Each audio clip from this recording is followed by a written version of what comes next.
My name is Andre, and I work with Vaishnavi on the Pulseoximetry project.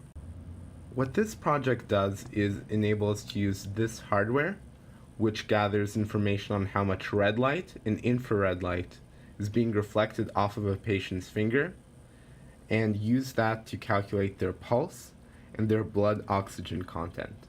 So all this hardware does is gather this light reflection data, and then through NFC, when a mobile phone is tapped against the device, the data is transmitted, and then all of the calculations happen on the phone. So let's see what it looks like in action.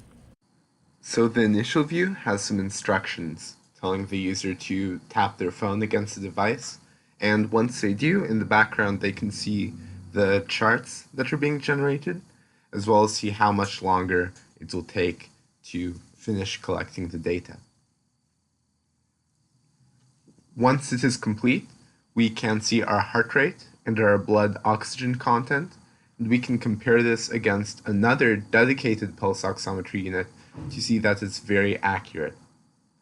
So then, we are able to save this observation to look at again later, once it's complete.